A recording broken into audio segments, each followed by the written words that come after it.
A verdade é fogo, é para quem não tem rabo de palha. Bem-vindos ao canal Divinistas em Aprendizado, eu sou Robério. Vamos viver um Deus, uma verdade, uma doutrina. Brasil, coração do mundo, pátria do Evangelho Eterno. Apocalipse capítulo 14, versículos de 1 a 6. Inscreva-se neste canal, ative o sininho para receber notificações de novos vídeos, deixe o seu like, ajude a divulgar a doutrina de Deus compartilhando os vídeos em suas redes sociais, convidando seus amigos a se inscrever no canal. Compenetrem-se da importância das orações em conjunto. Orar para os outros no meio dos outros faz merecer maravilhas. Procure um grupo divinista próximo à sua cidade ou na sua cidade e participem. Vamos a mais a leitura de um condensado doutrinário deixado por Oswaldo Polidoro, que está sendo lido no grupo divinista semanalmente. Dessa semana tem como tema Vidas vividas por Oswaldo Polidoro. Faremos alguns comentários sobre o boletim e a seguir faremos a leitura do mesmo. Oswaldo Polidoro teve 37 encarnações nesse planeta, todas messiânicas. O boletim fala sobre duas delas, Moisés e Elias. Falaremos um pouquinho sobre Moisés. Moisés era egípcio, filho de Termutes, que era filho de Faraó, que teve Moisés com um hebreu, que era a encarnação do apóstolo Lucas. E Moisés era iniciado em todas as ciências dos egípcios. Era grande iniciado nos templos, porque os faraós nunca foram politeístas, e sim monoteístas, porque cultivavam a doutrina esotérica trazida da Índia. E para os hebreus não ficar menos do que importante para os outros, ser libertado por um egípcio transformou Moisés em judeu. E Moisés, após fugir para ir contra Jetro, após ter assassinado o guarda, foi aí que encontrou a doutrina prática em Jetro, porque até então era mais filosoficamente ou teoricamente cultivada. A seguir, entraremos com o espírito de Elias, que Moisés simboliza a lei e Elias simboliza os profetas, porque Moisés entregou os 10 mandamentos da lei de Deus, poderoso que era, e como Elias simbolizando os profetas, porque Elias teve como restaurador da doutrina que estava corrompida pelos sacerdotes judeus, teve como adversário os sacerdotes de Baal, que praticavam o mediunismo inferior. E como todos sabem, o que aconteceu no cume do Monte Carmelo. E Elias também, assim como Jesus, não deixou o corpo, como também como Moisés não deixou o corpo, porque simboliza o retorno a Deus, de tudo que deriva de Deus, e a ele retorna, seja espírito ou a matéria, tudo retorna ao cádion divino, de onde saiu, retornando como divino. Vamos aprender um pouco mais com o boletim, diretamente da fonte. Oração ao princípio sagrado. Sagrado princípio do universo, divina causa de todos os efeitos, infinitos são os vossos poderes, integral a vossa ciência. Dai-me o poder de refletir a vossa divina vontade. Concedei-me, Pai divino, a delegação de ter poder sobre os espíritos malévolos. Envolvei-me ao poder infinito em vossas graças e virtudes, para que minha vontade seja um reflexo de vossa divina justiça. Fazei de mim, Senhor absoluto, um veículo de vosso infinito amor para aqueles que o merecerem. Graças ao Senhor Sagrado Princípio, Moisés e Elias foram duas encarnações de um mesmo Espírito, os dois maiores dotados de dons de todos os tempos, o que fez deles os maiores profetas, videntes, ou tudo quanto Deus lhes deu, para ter os anjos, os espíritos poderosos, os que produziram os maiores milagres da história. Foi por Moisés e Elias que Deus nos entregou os 10 inderrogáveis mandamentos. Entregou à comunidade dos 70 profetas, videntes ou médiuns, e começou a entregar os textos bíblicos que ensinam sobre as graças do divino mediunismo, dons do Espírito Santo, por quem anjos, espíritos de Deus, como ensina Mateus 22:30, fazem de tudo para auxiliar os encarnados. se não fossem os malditos rabinos judeus e os romanos, os previstos no capítulo 13 do Apocalipse, os assassinos dotados de dons dos divinos, os assassinos dotados dos divinos dons espirituais. Desde muito tempo, a humanidade estaria vivendo a divina civilização prometida por Deus no capítulo 11 do profeta Isaías. Reconheçam, filhos de Deus, e para sempre, que o dilúvio a vir, antes de findar o segundo milênio, reduzindo os viventes a 1/3, é produto maldito das traições clericais contra as divinas verdades bíblicas, as que mandam ficar com Deus, sua justiça, seus dons espirituais, seus 10 mandamentos e seus anjos, os Espíritos de Deus, citados em Mateus 22:30.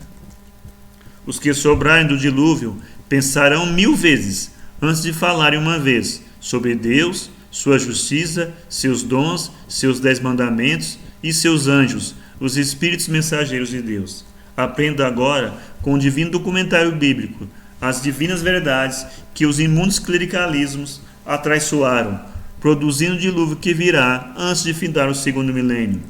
Primeiro, Moisés entregou a lei de Deus do primeiro Pentecostes, o batismo de dons da história, como devem ler no livro de Números, capítulo 11. Os filhos de Deus deveriam se guiar pela lei suprema e a consoladora revelação, para evitar desvios comprometedores, como mestre de engodos ou simulações ou fingimentos, etc. Segundo, infelizmente para a humanidade, como sempre aconteceu, depois dos ensinos e das graças vindos de Deus, foram os rabinos ou padres ou religiosos profissionais adulterando tudo, impondo aparências de culto verdadeiro, etc. Terceiro, e Deus, como todos devem ler no Velho Testamento, através de profetas ou médiuns e anjos ou espíritos mensageiros, prometeu a vinda do verbo exemplar ou Messias e um novo Pentecostes, ou derramo de dons para toda a carne, aquilo que o livro dos Atos dos Apóstolos registra perfeitamente. Estude bem os textos, porque antes de findar o segundo milênio, terríveis abalos farão lembrá-los e vivê-los.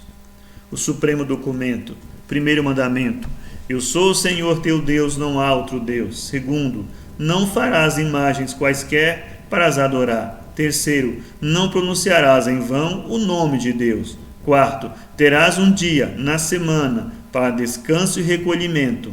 Quinto, honrarás pai e mãe. Sexto, não matarás. Sétimo, não cometerás adultério. Oitavo, não furtarás.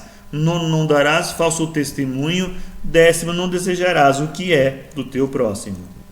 O verbo afirma a soberania da lei. Vai e vive a lei. Da lei nada passará sem que tudo se cumpra.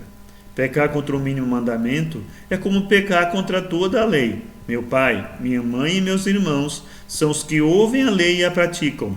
Como forem vossas obras, assim mesmo recebereis. Apartai-vos de mim, vós que obrais a iniquidades. Não sairás dali até pagar o último ceitil. Como Jesus tratou os padres, ai de vós, sacerdotes, escribas e fariseus hipócritas, que vos postais nas portas do templo da verdade. Não entrais e não permiti a entrada aos que poderiam fazê-lo. Ai de vós, sacerdotes e fariseus hipócritas, pois as mulheres de má vida e os afeminados estão na vossa frente a caminho do céu. Ai de vós que perseguistes e matastes os profetas, pois mais um matareis, e por todos esses crimes respondereis. Adentre agora ao conhecimento do santo mediunismo, mas através de Deus, por meio da Bíblia, e não de quaisquer outras fontes, de encarnados ou desencarnados, e o façam pensando na lei de Deus, porque o fator fundamental para o uso correto é a limpeza de consciência. Cronograma da implantação da doutrina divinista ou de Deus. Primeiro tempo, Moisés, o grande médico todo revelacionismo, deseja que a revelação tenha caráter generalizado, e assim desejou. Quem dera que o Senhor desse o seu Espírito Santo e que toda a carne profetizasse. Números 11, 29. Segundo tempo, Deus promete a generalização da revelação para dias futuros. Derramarei o meu Espírito Santo sobre a tua semente e a minha bênção sobre a tua descendência. Isaías 44, 3. Derramarei o meu Espírito Santo sobre toda a carne, e vossos filhos e filhas profetizarão, vossos velhos terão sonhos, e vossos jovens terão visões. Joel 2:28. Terceiro tempo, João Batista e Jesus, durante a encarnação, prepara o ambiente humano para que possa haver o cumprimento da promessa do Pai. Observem bem que promessas fizeram, que fenômenos mediúnicos produziram, tudo conforme as promessas do Velho Testamento. Deus não é de mortos, mas de vivos, porque aqueles que forem dignos da ressurreição serão como os anjos dos céus. Mateus capítulo 22:30. E esses sinais seguirão os que crerem, expulsarão os demônios, falarão novas línguas, manusearão serpentes, bebendo potagem mortífera não lhes fará mal, porão as mãos sobre os enfermos e os curarão. Marcos 16:17. Quarto tempo, depois de tudo preparar durante a encarnação, Jesus é perseguido, insultado, preso, manietado, cuspido, esbofeteado, surrado com as arrogas de pontas de chumbo e crucificado. Foi o único dentre os grandes mestres e iniciadores que voltou como espírito para epilogar a tarefa messiânica. Observe o que aconteceu. Para a generalização do Consolador, a comunicabilidade dos anjos, espíritos ou almas, a realidade viva da doutrina do caminho ficar no mundo.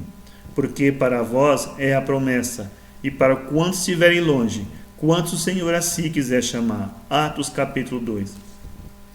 Porque a um pelo Espírito Santo é dada a palavra de sabedoria, a outro de ciência, a outra a fé, a outro o dom de curar, a outra a produção de maravilhas, a outra a profecia, a outro o discernimento dos espíritos, a outras línguas diversas e a outras interpretações. Primeira Epístola aos Coríntios capítulo 12. Caríssimos, não creais a todo espírito, mas provai se os espíritos são de Deus, porque muitos já foram os falsos profetas que se levantaram no mundo. Primeira Epístola de João capítulo 4. Testificando também Deus com eles, por sinais, milagres, várias maravilhas e dons do Espírito Santo distribuído por sua vontade. Hebreus 2:4. Antigamente em Israel, indo alguém consultar a Deus, dizia assim: vinde e vamos ao vidente, porque ao profeta de hoje se chamava então vidente. 1 Samuel 9:9. Aquele que pecar contra o Filho do Homem será perdoado, mas aquele que blasfemar contra o Espírito Santo será réu da justiça divina. Jesus em Lucas 12:10. Reconheça que Deus tudo fez para encher a humanidade de grandes dotados de dons mediúnicos, profetas, videntes e outras muitas graças mediúnicas, verdadeiro ministro de Deus, os santos intermediários, servindo de graça a seus filhos. Mas, desgraçadamente, os padres judeus e os saídos de Roma, os previstos no capítulo 13 do Apocalipse, tudo atraiçoaram ou corromperam, pecando e obrigando a pecar, criar o dilúvio e a expulsão dos cabritos, como bem anuncia Mateus, capítulos 24 e 25, e Apocalipse, de capítulos 17 a 21. Qual o poder humano, padrequista ou qualquer outro, capaz de obrigar Deus a falhar, a não punir severamente os errados e que fizeram errar os filhos de Deus? Como da parte de Deus, o princípio, origem das infinitas galáxias e humanidades, não há falha, vos prometeu no Apocalipse 14, 1 a 6, a vinda de um anjo, mensageiro poderoso, para entregar a Bíblia final, o Evangelho eterno e orações prodigiosas, contendo informes divinos finais, e mais de 40 orações. Portanto, coube a quem se chamou Moisés e Elias vir entregar a Bíblia de Deus, o Evangelho eterno e orações prodigiosas, e as punições a virem, de tudo farão lembrar, para que nunca mais procurem fabricar imundos clericalismos, vendedores de falsidades doutrinárias. Com o livro Evangelho eterno e orações prodigiosas, Deus vos entrega o divinismo, e com ele no mundo, cumpre o prometido em Joel 2:28, enchendo os cultos divinistas de fartura de videntes, porque a humanidade vidente é que irá realizar o prometido por Deus em Isaías, capítulo 11, a divina civilização, porque em Deus nada volta atrás. Para quem estiver com Deus, Moisés, os profetas, Jesus, a oração de Bezerra convoca todas as legiões de espíritos socorristas. Bezerra de Menezes foi reencarnação do Lucas médico, sendo, portanto, o patrono da medicina. Oração a Bezerra de Menezes. Nós te rogamos, Pai, Filho de bondade e justiça, as graças de Jesus Cristo, através de Bezerra de Menezes e suas legiões de companheiros, que lhes nos assistam, Senhor, consolando os aflitos, curando aqueles que se tornem merecedores, confortando aqueles que tiverem suas provas e expiações a passar, esclarecendo os que desejarem conhecer a verdade e assistindo a todos a quanto apela o teu infinito amor. Jesus, divino portador da graça e da verdade, estende tuas mãos dadivosas em socorro daqueles que te reconhecem o dispenseiro fiel e prudente. Faz o divino modelo, através de tuas legiões consoladoras, de teus santos espíritos, a fim de que a fé se eleve, a esperança aumente, a bondade se expanda e o amor triunfe sobre todas as coisas. Bezerra de Menezes, apóstolo do bem e da paz, amigo dos humildes e dos enfermos, movimenta as tuas falanges amigas, em benefício daqueles que sofrem, seja males físicos ou espirituais. Santos Espíritos, dignos uberis do Senhor, derramai as graças e as curas sobre a humanidade sofredora, a fim de que as criaturas se tornem amigas da paz e do conhecimento, da harmonia e do perdão, semeando pelo mundo os divinos exemplos de Jesus Cristo. Graças a Deus. Assina o boletim Oswaldo Polidoro, em sua última reencarnação nesse planeta. Agradecemos a todos que nos acompanham no canal, com a leitura dos boletins semanais, também com os vídeos do Pai Divino que são publicados mensalmente, contendo informes divinos, como não poderia deixar de ser, entregue por ele, Oswaldo Polidoro, em sua última encarnação nesse planeta. Que Deus abençoe e que Deus pague a todos. Fiquem todos nas bênçãos divinas. Até a próxima leitura do boletim.